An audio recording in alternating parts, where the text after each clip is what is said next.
Olá, sejam bem-vindos! Hoje a gente vai mergulhar numa filosofia financeira que, nossa, é poderosa. É a lenda dos dois pais. Uma história que vem direto do livro que mudou a cabeça de muita gente. Pai Rico, Pai Pobre, de Robert Kiyosaki.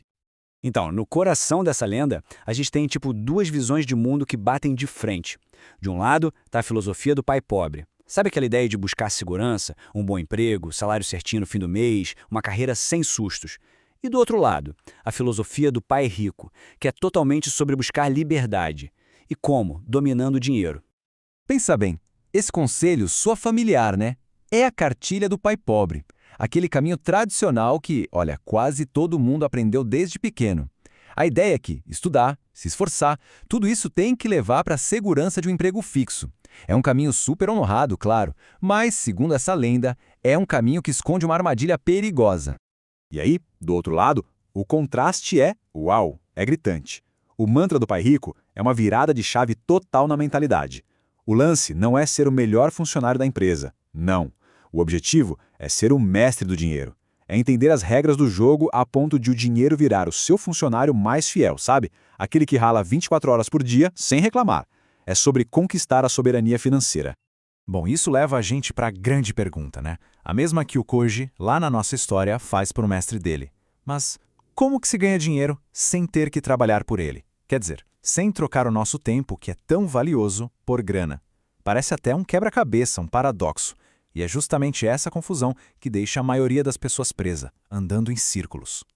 E essa armadilha, essa prisão, ela tem nome: a corrida dos ratos. E o ponto-chave aqui é o seguinte: não é só sobre trabalhar muito. É um ciclo vicioso.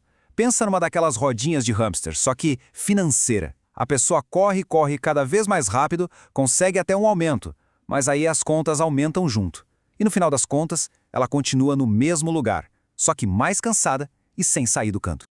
Olha só como funciona esse ciclo. Primeiro passo, a pessoa trabalha para pagar as contas. Segundo, as contas são pagas, mas cadê o dinheiro? Acabou. Terceiro passo, a pressão aperta. Aí a pessoa tem que trabalhar mais, correr atrás de uma promoção para ganhar um pouco mais. E aí vem o quarto passo, que é o fatal. Com mais grana entrando, o que acontece? Vem gastos maiores. Um carro mais caro, uma casa maior, mais serviços de streaming e pronto. A rodinha começa a girar mais e mais rápido, pedindo cada vez mais esforço. Mas peraí, se isso é uma prisão, tem que ter uma saída, certo? Uma chave, sei lá, um mapa. Como é que se quebra esse ciclo que parece não ter fim? Como sair dessa roda de uma vez por todas? E é aí que o mestre, na nossa lenda, revela o segredo. Ele diz que o mapa para a liberdade, a chave para destruir essa roda, está escondido em apenas duas palavras. Duas palavras bem poderosas, vindas de um vocabulário antigo. A primeira palavra é shisan, que a gente traduz como ativos. E na nossa história, esse é o conceito mais importante de todos. Ativos são basicamente qualquer coisa que se adquire e que sozinho coloca dinheiro no bolso. E a segunda palavra é fusai, ou seja, passivos. É exatamente o contrário dos ativos. São aquelas coisas que a gente tem, mas que ficam o tempo todo tirando dinheiro do bolso só para serem mantidas. Entender a diferença entre essas duas coisas é o que separa os dois pais. É a base de tudo, é fundamental. Ativos, colocam dinheiro no bolso. Pensa num barquinho de pesca, que todo dia traz peixe para vender e gerar renda. No mundo real, isso pode ser uma ação que paga dividendos, um imóvel alugado, um negócio que roda sozinho. Agora, os passivos, eles tiram dinheiro. Pensa num iate de luxo, ele só dá despesa, marina, manutenção. No nosso dia a dia, é o carro financiado, com parcela, seguro, IPVA. É a fatura do cartão de crédito com juros comendo solto. Resumindo, um te alimenta, o outro te suga. Isso nos leva direto para a regra de ouro do pai rico, a chave mestra para a liberdade. E olha, é uma regra simples, mas não é nada fácil de seguir. Aumente os ativos e controle os passivos. É isso. Todo o foco financeiro deveria ser em juntar coisas que geram grana e cortar ao máximo as que só geram despesa. Tá, mas como isso funciona na prática? É assim, o pai pobre pegava o salário e comprava passivos que o faziam parecer rico. Um carrão, roupa de marca, o celular do ano, mas que na verdade só inchavam as contas e o prendiam com mais força na tal da roda. Já o pai rico, ele era diferente. Ele usava cada moeda extra para comprar ativos que realmente geravam mais dinheiro. Coisas como ações, um apartamento para alugar, ou até mesmo investir num negócio próprio. Vamos ver essa estratégia em ação, então. Na nossa história, isso é chamado de jutsu de renda dos ativos. E jutsu, para quem não sabe, no nosso contexto aqui, é tipo uma técnica, um método. O primeiro passo é bem simples. Adquire-se um ativo. Vamos imaginar uma lojinha de lamen que começa a gerar uma renda de, sei lá, 100 moedas por mês. Agora, atenção, porque o que vem a seguir é o passo mais importante. É o movimento que muda o jogo. O impulso natural da maioria das pessoas seria o quê? Pegar essas 100 moedas e gastar, né? Mas o Jutsutsu ensina exatamente o contrário. Pega-se toda essa renda e usa para comprar um segundo ativo. Esse é o pulo do gato.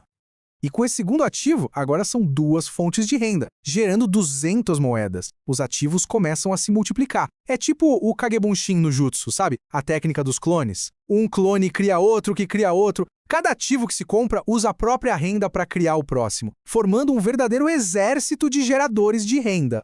E aí é só continuar esse ciclo quase sagrado usando a renda dos ativos para comprar mais e mais ativos. E qual o objetivo final disso tudo? Vai chegar um momento mágico, em que o dinheiro que esses ativos geram vai ser maior do que todas as despesas do mês.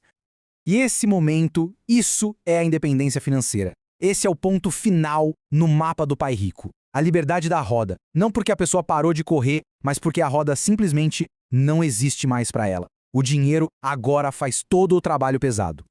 Mas isso tudo levanta uma questão bem provocadora.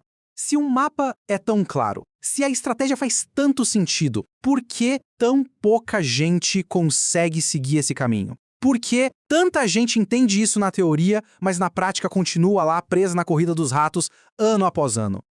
A resposta, e talvez essa seja a lição mais dura de todas, é que o verdadeiro obstáculo não é a falta de conhecimento. Não é um mapa ruim. A batalha mais difícil não é contra o mercado, não é contra a economia, nem a falta de oportunidade. A batalha é interna. Dentro da mente de cada um, existem duas forças quase que ancestrais em guerra pelo controle das nossas decisões com dinheiro. De um lado tem o tigre impulsivo. É o nosso pensamento rápido, movido pelo medo de perder, pela vontade de ganhar logo, pelo desejo de comprar agora. É esse tigre que faz a gente vender tudo no pânico e comprar na euforia. E do outro lado, tem a tartaruga sábia. É a nossa parte lógica, paciente, calculista. Ela entende o plano, sabe que as coisas levam tempo para crescer. O problema? Ela é lenta, e a voz dela quase sempre é abafada pelo rugido do tigre. Então o próximo passo nessa jornada não é aprender mais um jutsu, é aprender a domar esse tigre interno. É dar o controle para a tartaruga. A verdadeira luta pela liberdade, ela começa aqui dentro.